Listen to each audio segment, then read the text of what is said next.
Capital News tonight. Residents of Mwanza and neighboring regions pay last respects to former President Dr. John Magufuli.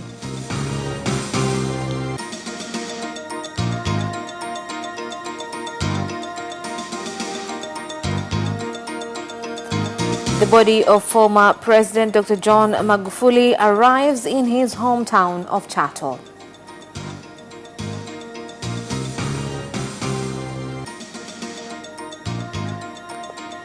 And in sports, the Boxing Federation of Tanzania has said they will commemorate a former president, the late Dr. John Magufuli, by implementing his directives on how to improve sports. Good evening, this is Capital News at 9:30. My name is Khadija Zimbwe. First, the national news. Prime Minister Kassim Majaliwa has led thousands of residents of Mwanza and neighboring regions to bid farewell to former President, the late Dr. John Magufuli, at CCM Kirumba Stadium in Mwanza City. Addressing the residents, Prime Minister Kassim Majaliwa urged Tanzanians to remember the late Dr. John Magufuli for the good deeds he had done. Nataka niwaambie kiongozi wetu ambaye leo ametangulia mbele za haki na tunamwaga hapa leo, ameacha alama taifa zima. My brothers and sisters in the Lake region, I want to tell you that the leader we are bidding farewell today has left a mark on the whole nation, even in the villages, and that is why people are mourning. I came with greetings from our President, Mama Samia Suluhu. She sends her condolences to the people of Lake region. She urges you to stay calm while we wait to rest him in his eternal home. Let's unite and love each other.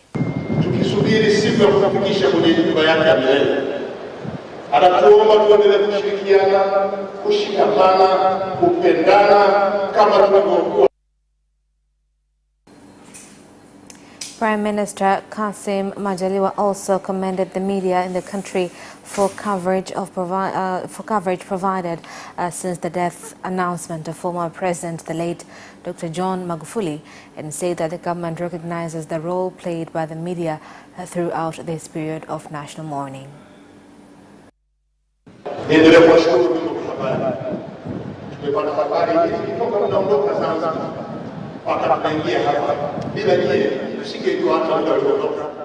Let me continue to thank the media. Because of them, Tanzanians are being updated on everything that is happening. We thank you and continue to do the good work, but also the citizens and other special groups. The artists also who console us with their songs.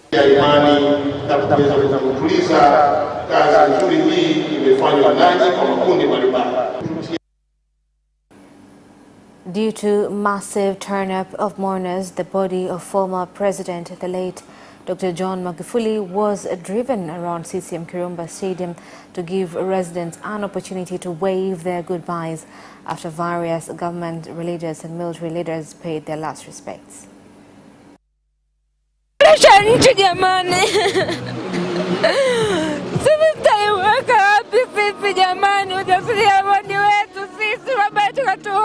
Toka jamani, kwa kweli baba yetu, Mungu ampokee jamani. Jamani, ampokee sana baba yetu. Kwa kweli katusomesha watoto wetu bure jamani, mpaka sasa wanaendelea vizuri jamani. Baba yetu sisi tamuona wapi? Ya kuhakikishia kazi hii inahitaji ujasiri mkubwa, uvumilivu ndani ya moyo na utendaji wa kazi uliotukuka. Let me continue to assure you, this work requires a lot of courage, patience and good work performance. We thank God we are still strong. We want to continue to keep up with the good work he started. While we will be remembering him, we won't forget the people of Mwanza, for you have raised a great leader. We thank you a lot. Tutamkumbuka hayati Rais wetu Dr. John Pombe Magufuli katika maisha yetu yote na kuendelea kuyaenzi yale mazuri. Hundreds of residents of Mwanza and neighboring regions turned up along the roads to receive the body of former President Dr. John Magufuli from Mwanza International Airport to CCM Kirumba Stadium, where the occasion to give last respect was held.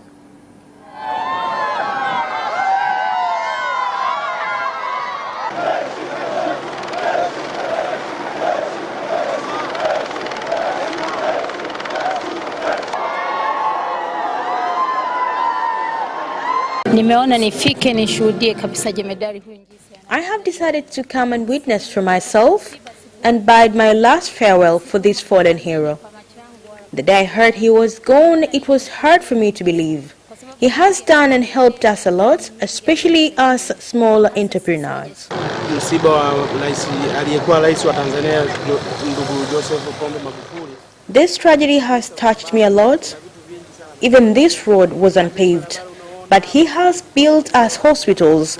We used to spend a lot of time in hospitals without services, but once he got into power, he helped us a lot, especially the weak citizens. Nimejitokeza kuja kuaga mwili wa marehemu Magufuli. I came to say goodbye to my beloved president. He stood by our side. We were harassed, but we are thankful. He brought to us the businessman ideas and started to do our businesses without being harassed. That is what got me from my home to come to bid my last farewell to Dr. John Magufuli. Nitamkumbuka kwa kazi alizozifanya zote. We will remember all that he has done, the infrastructure. We have seen a lot: the bridges, railway, electricity, education, and all the health institutions that he has built. He will be remembered.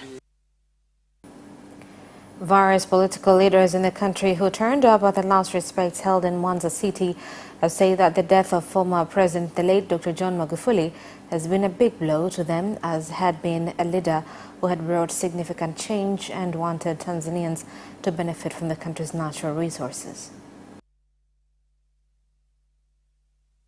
Kwa kweli tuna huzuni kubwa sana wanasiasa. We are very sad as politicians to lose our fellow who had a vision of developing this nation. We are sad that he left while already started to make Tanzanians united. He has left a great legacy, one of them being nobody from outside our country will come and solve our problems unless we work hard to get rid of our problems as Tanzanians. We may be having different views, but we are not divided on national issues. Watanzania tuna fursa nyingi ambazo tunazitengeneza, wazichangamkie hizo fursa. Tanzanians, we have many opportunities, and it is upon us to seize those opportunities. Remember, they are not waiting for us.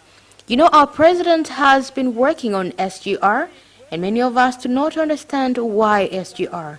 It's because once we are done with it, it will be easy for the African trade area because we have entered the African trade zone that does not have tax levies. You can do business anywhere. As Tanzanians, we should seize these opportunities before it's too late.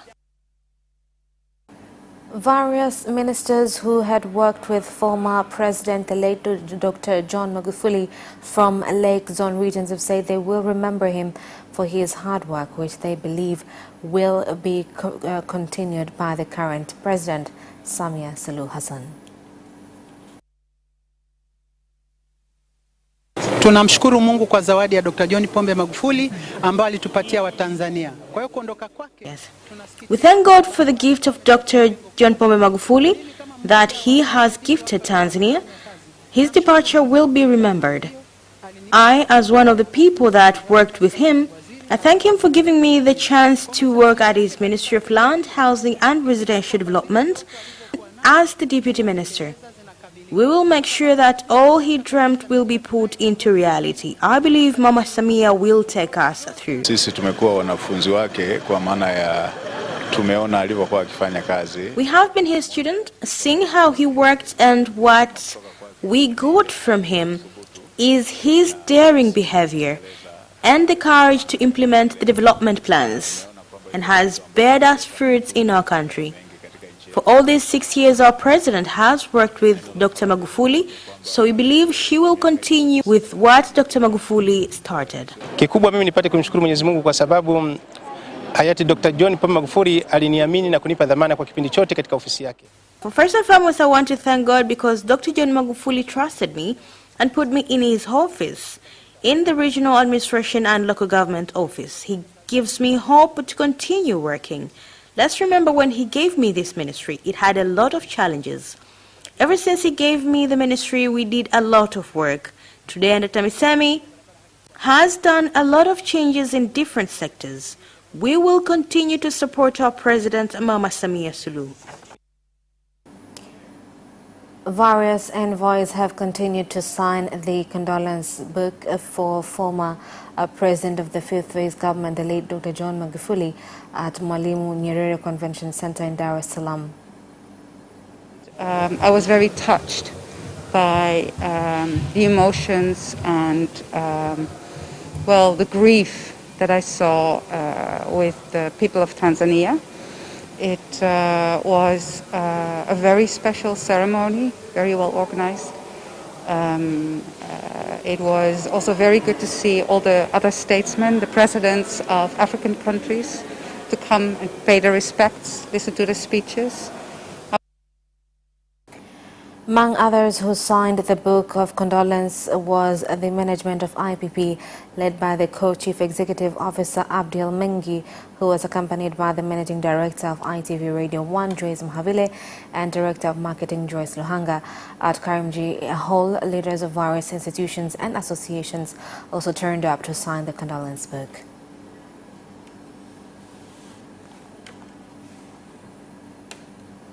Lakini tutamkumbuka John Joseph, Mheshimiwa Rais, tutamkumbuka kutokana na utendaji wake kazi, hasa kwenye mambo ya miundombinu. Ukichukulia sisi ni watu wafanya biashara wa mabasi, barabara katika nchi hii hakuna asoona. Leo hii tumekuja kusaini maombolezo, kitabu cha maombolezo hapa Karimjee, kwa sababu kwa kweli msiba huu ni mkubwa na umetugusa sana, haswa sisi ni wamiliki wa mabasi. Ametujengea mavituo ya mabasi, hata hapa juzi ametufungulia kituo kingine Mbezi Luisi hapa Magufuli Terminal. Kwa hiyo tutamkumbuka kwa mengi kusema kweli. The body of former President, the late Dr. John Magufuli, has been received at his hometown of Chato in Geita region after being given a state funeral and last respects in Dodoma, Zanzibar and Mwanza, where by tomorrow residents of Geita on Thursday will be given the opportunity to give their last respects before he is laid to rest at the family graveyard.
And that is the end of national news. International news follows next.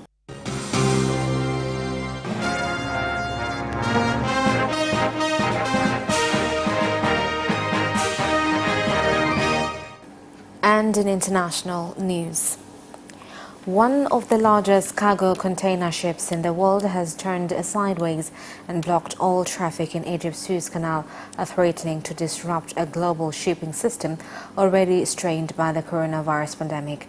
The MV Evergreen, a Panama-flagged container ship that carries trade between Asia and Europe, became grounded on Tuesday in the man-made waterway dividing continental Africa from the Sinai Peninsula.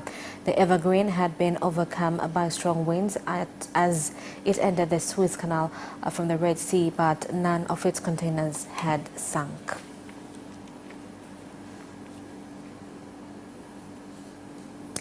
Moving on, German Chancellor Angela Merkel surprised Germans on Wednesday by apologizing for mistakes related to the management of the coronavirus pandemic in that European country. Chancellor Merkel had previously announced a stricter lockdown over the Easter holidays, but after previously unannounced emergency talks on Wednesday and widespread criticism, she surprisingly overturned the decision. For more on this, we are joined by Deutsche Welle political correspondent Thomas Spiro. Thomas, it is certainly surprising to see the German Chancellor reverse a decision on such short notice and ask for forgiveness. What's the background to all this and what does it mean for Merkel?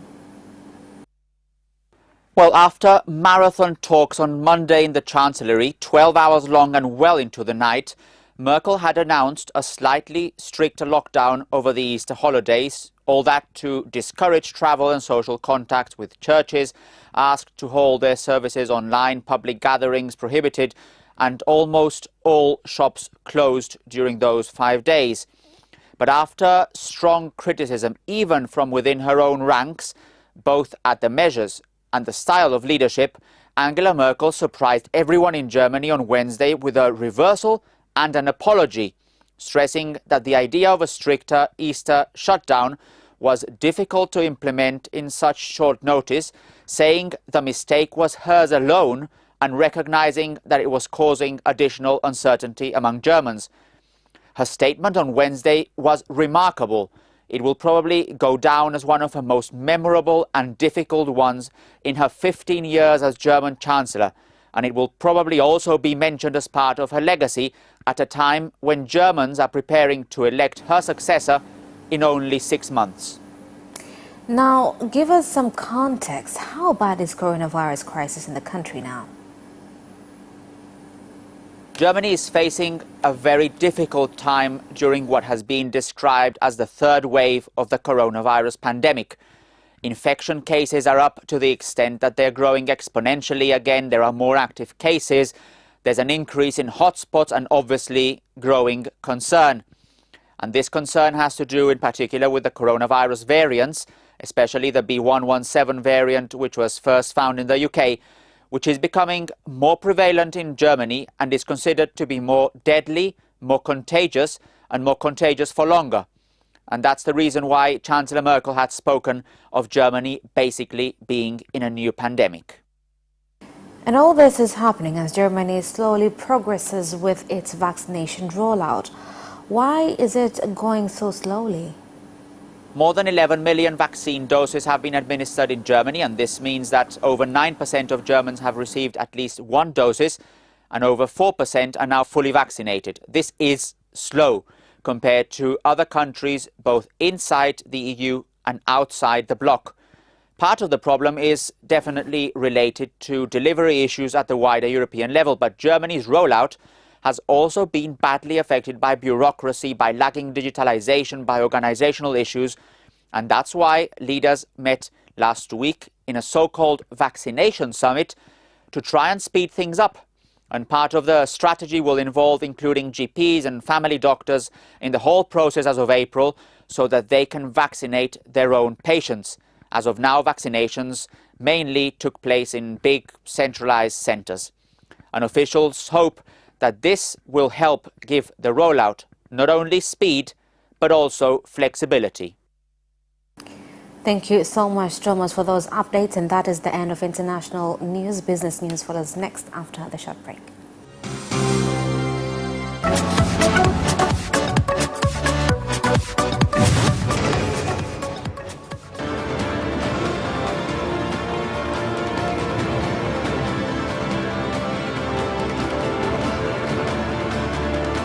Watch Business Edition as we talk to business leaders and experts in sectors that are transforming Tanzania's economy.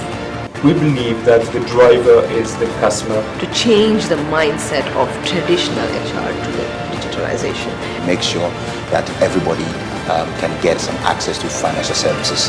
And once we understand the vision of our leaders, we then need to be behind them and help them in achieving that vision.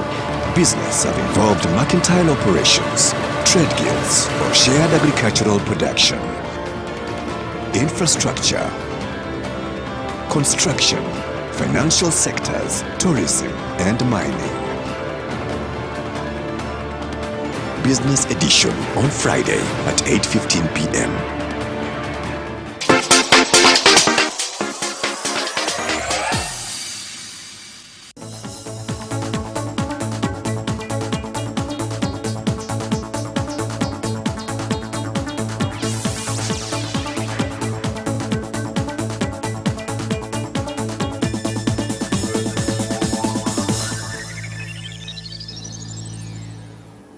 Welcome back and in business news tonight. Small traders in various parts of Mwanza City today closed business activities so that they can pay their last respects to the body of former President, the late Dr. John Magufuli. He fought for the minorities. He gave us strength. We still cannot believe that he is gone. We have mopped the road from Sabasaba at night. Kweli tumeumia sana kwa kiongozi wetu, baba yetu, mtetezi wetu wa wanyonge. Honestly, we are deeply hurt for losing our beloved president, our hero. He indeed fought for us. From these hearts, we earn living to support our families. In the meantime, we are praying for Mama Samia to carry on his legacy. Small producers in Babati District, Manyara region have said they will commemorate a former president, the late Dr. John Magufuli, for efforts he had made in eradicating poverty and developing the economy by calling on youth to work hard. Mwanzo tulikuwa hatuna ajira, lakini kwa kauli yake mbiu ya hapa kazi ameweza kutufundisha sisi kuwa tuweze kujitegemea. Following his slogan of Hapa Kazi too has made some of us get employment and even taught youth how to be independent and not dependent to anyone. He was the driver of industrial revolution in the country. As SIDO, we promise to fulfill his legacy 100% by developing small industries through technological innovations.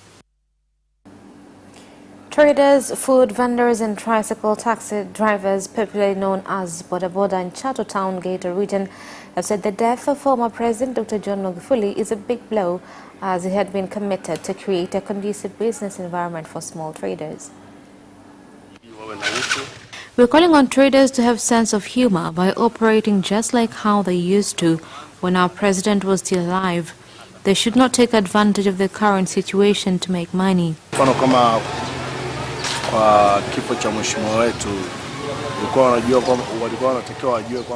Following the death of our president, traders should sympathize with other Tanzanians who are also mourning the death of the President Magufuli. And that is the end of business news. Sports news follows shortly. Away first time, good start from Bolt. Bolt leading a moment and going away. Gay trying to go with him and he's being dragged through the second place, but he's going to win it by 2 meters. Away first time, good start from Bolt. Bolt leading a moment and going away. Gay trying to go with him and he's being dragged through the second place, but he's going to win it by 2 meters.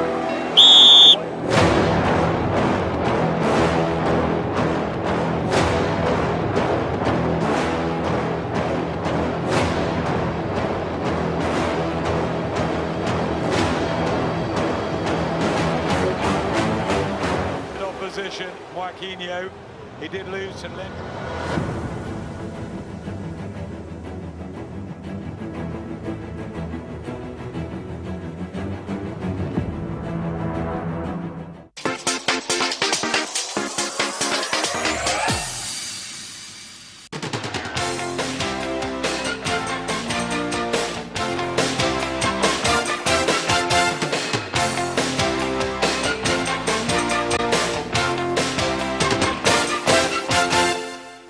Welcome back and in sports news. The Boxing Federation of Tanzania has said they will commemorate former President, the late Dr. John Pombe Magufuli, by implementing the directives on how to improve the sport and for calling on Tanzanians to engage in sports activities, particularly during the coronavirus pandemic. Kuwa akisisitiza sana kuhusu swala la michezo na kuipa kipaumbele. He did give us priority to sports, especially during pandemic outbreak. He insisted people to do exercises. He gave us support in developing talents and even gave us directions towards how to develop boxing games through the Ministry of Sports, Sports Council and BFT. As Taifa Stars gets ready to face Equatorial Guinea on Thursday in the African qualifiers, Tanzania Football Federation has said once the national football team returns, it will play against Libya on 28th of March in a game without fans. Tayari kwa mchezo dhidi ya Equatorial Guinea ambao utachezwa tarehe 25. We are ready for a game with Equatorial Guinea which will be played on 25th of March, and right after the game the team will go back home to prepare for a match against Libya that will be played on 28th of March. Honestly, time left is minimal, but preparations have been made ahead of all schedules to ensure everything goes smoothly. The games will be played without audience as measures of combating spread of COVID-19 pandemic. FIFA has banned ex-President Sepp Blatter from football until 2028 after giving him a new suspension of 6 years and 8 months. Jerome Vako has received a similar ban, with both also being fined £7,800,000. The punishment were for various violations of FIFA's codes of ethic. The new bans starts when the current suspensions of 85-year-old Blatter and Vako 60 end in October 2021 and October 2025 respectively. And Manchester City are on the brink of exiting the Women's Champions League at the quarter-final stage after a miserable first leg loss to Barcelona. Here is more on the game. Kelly said a golden opportunity to halve the deficit, seeing her 55-minute penalty saved. Jenny Hermoso tapped in a third later on after Alexia Pilates struck the post. Gareth Tayer's side must score at least 3 goals to avoid elimination in the next Wednesday's home second leg game at Academy Stadium in Manchester. And that sport item ends our news bulletin for tonight. My name is Khadija Zimbwe. Thank you for watching and good night.